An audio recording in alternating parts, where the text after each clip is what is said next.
We don't know the date of death. Date of birth అయితే మనకు తెలుసు, కానీ డేట్ ఆఫ్ డెత్ మనకు తెలియదు. ఉదయాన్నే లేచాం శుక్రవారం నాడు, ఒక విషాదకరమైనటువంటి న్యూస్. ఇక బాలసుబ్రహ్మణ్యం గారు చనిపోబోతున్నారు త్వరలో. ఆయన శరీరము వైద్యానికి సహకరించడం లేదు అని చెప్పి ఆ న్యూస్ చూసినప్పుడు నేను చాలా చాలా బాధపడ్డాను. ఎందుకంటే మన క్రైస్తవ సంగీత ప్రపంచానికి అద్భుతమైనటువంటి పాటలు అందించారు. నడిపించుచున్నాడు ఆ పాట, తర్వాత మనసులో మకరందానివి, ఇంక ఇలా చెప్పుకుంటూ పోతే ఇప్పుడు గుర్తు రావట్లేదు, కానీ కొన్ని వేల పాటలు.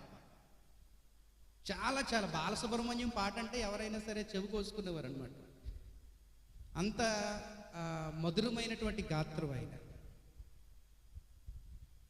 అది మోగపోయింది అని అనేసరికి నేను చాలా చాలా దుఃఖించాను.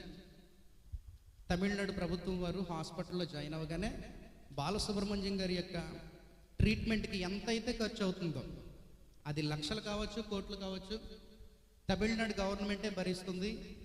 బట్ ఎస్పి బాలసుబ్రహ్మణ్యం గారు మాకు ప్రాణాలతో కావాలి బయటకు అని చెప్పి హాస్పిటల్ మేనేజ్మెంట్ వారిని కోరారు.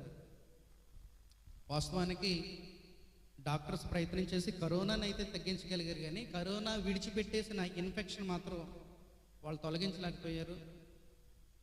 ఊపిరితిత్తుల్లో ఇన్ఫెక్షన్ ఉండడం వల్ల ఆయన శుక్రవారం నాడు మధ్యాహ్నం అనుకుంటాను తుది శ్వాస విడిచారు. ఎవరు ఊహించినటువంటి పరిణామం అన్నమాట.